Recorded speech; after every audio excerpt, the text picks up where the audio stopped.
Ladies and gentlemen, we are back with another episode of the Player Career Mode. As you guys see on screen, well, actually, I guess you can't really tell, but I'm not controlling the screen. And if you guys have missed the Atlanta United video that I posted on Monday, basically I recorded 5 episodes of Player Career Mode and 2 episodes of Atlanta United Career Mode without checking my mic volume. And it was at like -50, so none of my commentary saved at all. So all of these videos are like dead quiet for commentary. So instead of doing 5 episodes of normal commentary, because I don't even know what to talk about without like actually playing the game at the same time, we're gonna do all 5 episodes in one episode, so you guys get to see the best goals, well, the goals from the 10 games that I played yesterday.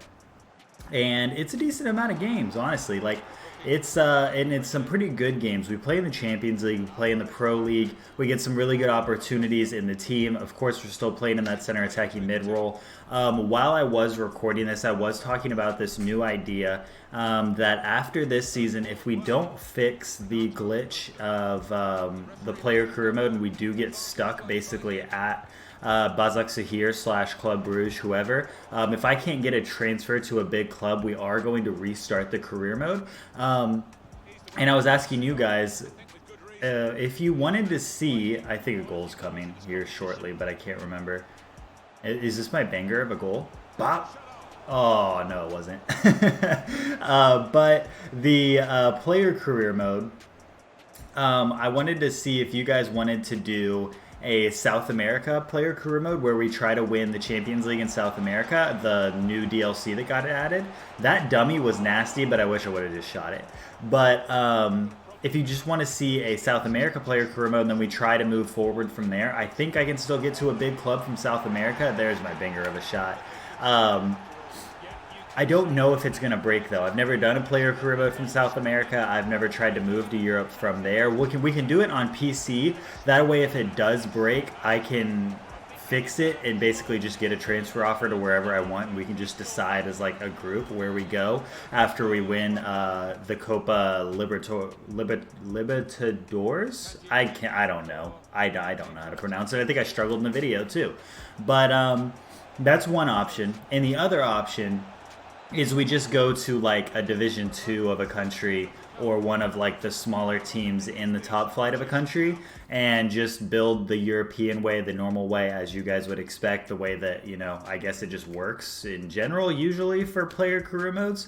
So I don't know kind of what you guys would prefer, so let me know in the comment section down below. I will say, whatever you guys don't choose, I'm probably going to do a stream series. I think it's going to be on YouTube that I will stream the player career mode just so that the VODs are going to be there, and we'll do like a weekly upload or an update thing because I'm probably only going to play it once or twice a week anyways. With that being said, Warzone is more or less announced to be coming out tomorrow on Tuesday. There's a 24-hour clock that just started on Modern Warfare. I do intend on playing a lot of that. I might upload highlights here on the channel, but I'm definitely going to be streaming that over on my Twitch. So definitely check out my Twitch. That's twitch.tv/Malish if you guys are interested in that. But the player career mode streams are probably going to be on YouTube. And again, it's only going to be probably once or twice a week where we just play whatever player career mode you guys don't vote on. I'll make sure to put up a community tab post on the channel after this video goes live, asking you guys what you would prefer me to do. Or maybe I should wait until... I'll do 2 posts. I'll do one after this video comes out, and then the next one I'll do when the... when I guess the last couple episodes are recorded for the player career mode for this season, which obviously this will speed up the process quite a bit. I think this takes us almost to December. So actually, yeah, probably a little bit December or maybe almost January. But anyways, in this series, we played, obviously, as you guys see, a few matches in the Pro League. We've done well. We've managed to grab goals. We've gotten a banger, honestly, 2 bangers for goals. Those are our first 2 goals in this career mode, which I wish you guys could have seen my reaction because they are insane goals. But also, Mignet, as I like to call him, he's been playing out of his mind in this career mode. He is such a good keeper for this team. It's actually insane. Now, one thing I never brought up in these videos because I didn't even check it until after I finished recording, Openda and Okereke both have 99 pace. And I mean 99 sprint speed, 99 acceleration. And the fact that, and then we have an 81 rated center forward that doesn't even start, and anytime he does play, he plays center mid with me, which is just mind-blowing. He plays center defensive mid, I play center attacking mid, even though I'm a CDM build. Okereke is technically a right wing striker, and Openda is a left wing striker, and then this guy's a center forward, center attacking mid. Like, they could just play those three up top and me behind them, and our team would be absolutely insane. We probably would have gotten through to the Champions League, which we'll get to in this video. So as you guys see here, 69th minute, we end up getting a free kick here. Real Madrid get a red card. This is the first time we're playing Real Madrid. This is our last match of the first half of the Champions League.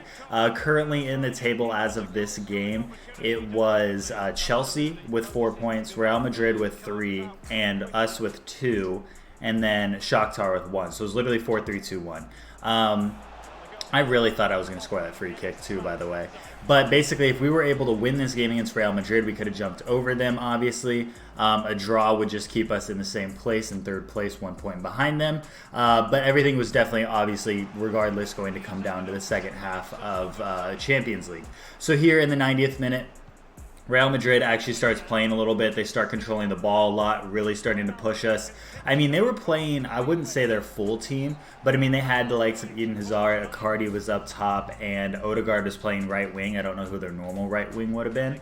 But Thibaut Courtois was in goal. We got a 6.4 rating, basically because I was trying to play too much defense because I felt like we didn't have control of the game, like whatsoever, which is really just like all of the pointers that the coach was trying to give me. But we ended up drawing that game, and Chelsea ended up beating Shakhtar. So they go to 7 points, Real Madrid goes to 4, and we go to 3. And then Shakhtar is still at 1. So first place is basically set in stone. Last place is basically set in stone. It was just whether or not we were somehow going to be able to jump over Real Madrid. But we did end up having another game back in the league. This game against Ghent, who was the team that was tied with us, currently in first place. They end up getting a goal in the 35th minute, just splitting our defense in half. Our defense is so good at tackling, but their man marking is absolutely shoddy and just trash.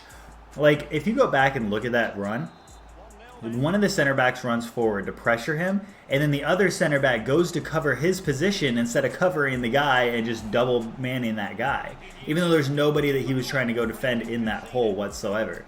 So that ended up being a goal again. I end up coming out of the game because we did have another match against Real Madrid coming up. We end up losing that match against Ghent and going into actually third place as Standard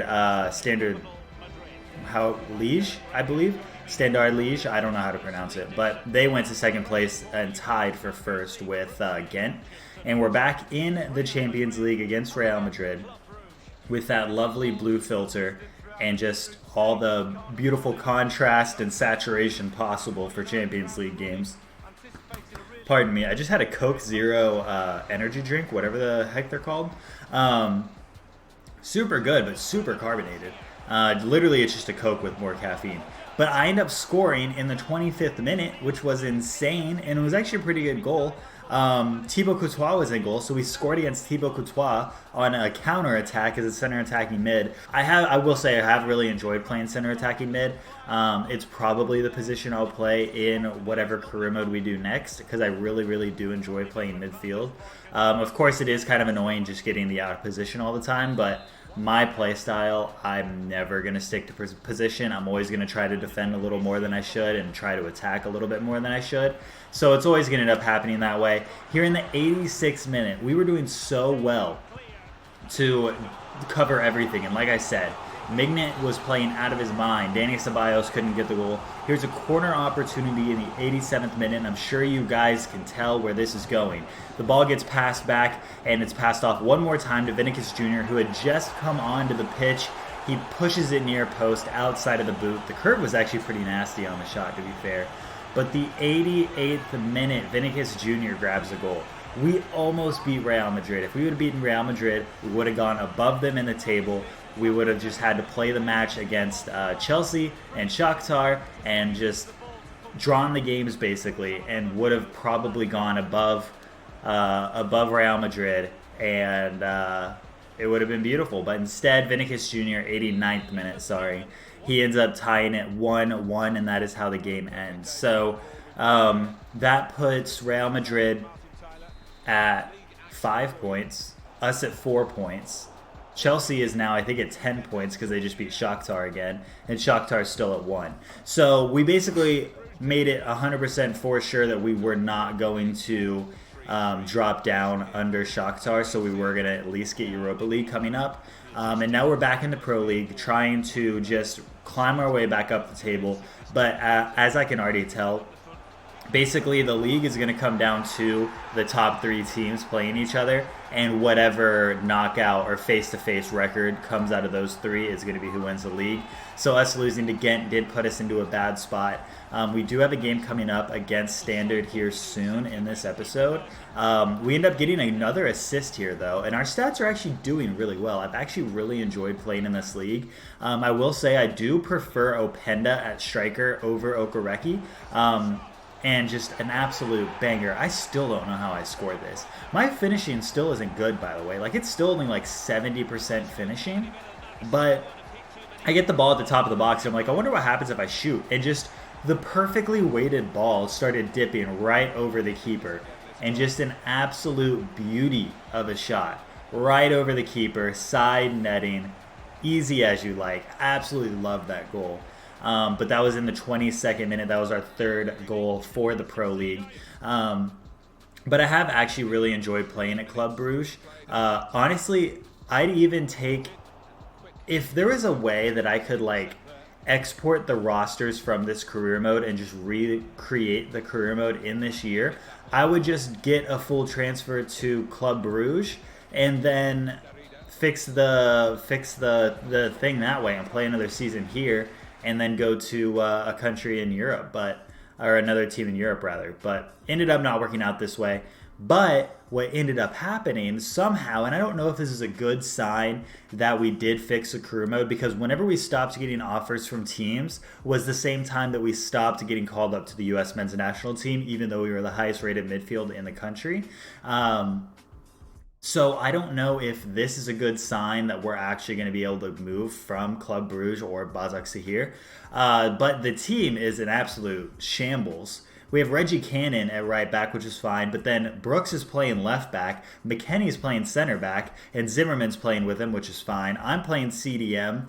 And then we have this Herrera guy who's 70 rated playing in midfield with us, alongside Kellen Acosta. But it was just weird. Like, I just didn't really understand that. But the team was decent, and we were going up against Switzerland. Of course, these are just international friendlies.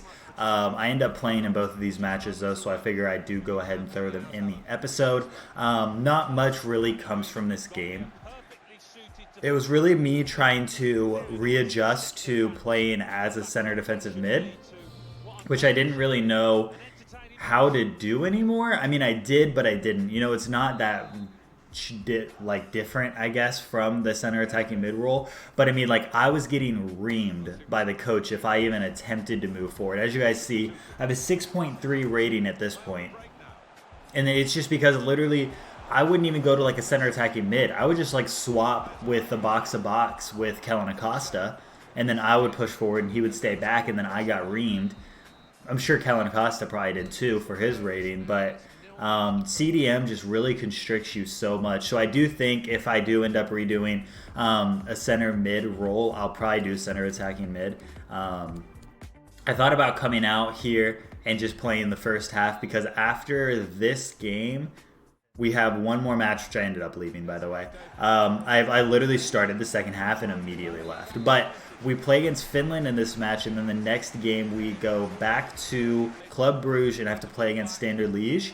So I wanted to make sure I was full stamina for that game, because I think we also play Chelsea like right after that one. So we end up getting our, I don't want to say first goal. I think we scored for the U.S. The first time we played for them, or like the first or second time. But that's how that game ended. 1-0. We left at halftime. Actually, no, I think we ended up winning 2-0. I don't know why I didn't put the second goal in there. But I think we ended up getting 2 goals in the first half, and that's why I came out, which it might have even been my assist, so I really don't know why I didn't put it in the video. But it is what it is. Now, again, we are going up against Standard Liège. Oh, no, this is the game we scored 2 goals. We did only score 1 goal against Finland. Openda, I really thought he was going to be able to get me the ball right there. But here in the 14th minute of the match, you could just tell that Standard Liège is not, in my opinion, the same level as us in Ghent. I genuinely think we do have a better team. But here, Okereke and Openda end up swapping positions again. And Openda, I don't know what it is about his positioning, but it is just better than Okereke's, in my opinion. And he always ends up pushing the back line. He plays very similar to Joseph Martinez, in my opinion. Somebody that I'm actually probably going to keep an eye out for any of my future career modes. I may even try to get him in the Aberdeen career mode, even though we do have Ivan Toney, who I really, really enjoy. But this was the craziest free kick ever. I totally did not mean to be a part of that in any way, shape, or form. I asked for the ball, but it ended up just working out perfectly that he passed it back through my legs, shoots it, it deflects off of a defender, and chips the keeper. It was absolutely, like, insane how it ends up working out like this. Like, look at this play. It almost looks like we meant to do it. I mean, through my legs, the first pass in front of me, the second pass through my legs, he hits it, I dodge out of the way, it clips the defender, and chips the keeper for the goal. So we end up going 2-0 up in this game, and it was just absolutely beautiful.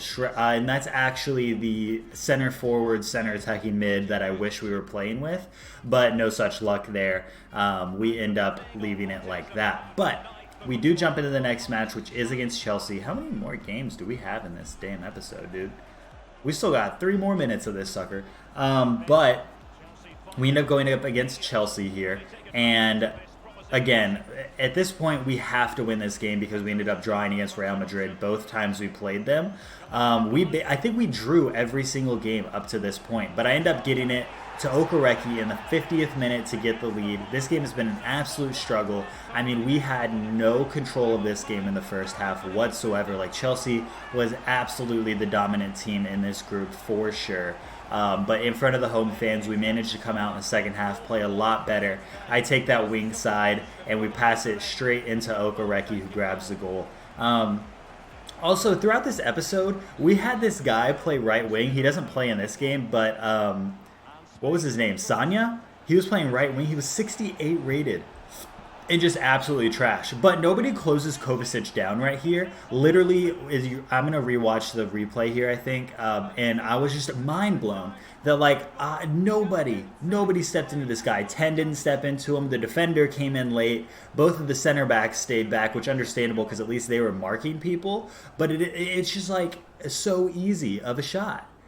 And you just can't expect the keeper to save that every single time. So it ends up going 1-1 in the 69th minute, which I actually end up coming out of the game here shortly, I think, after this penalty, or after this foul. So we end up coming out of the game 1-1. We end up losing this game 2-1, fully dropping all 3 points. That's why I hate coming out of Champions League games, because they matter so much.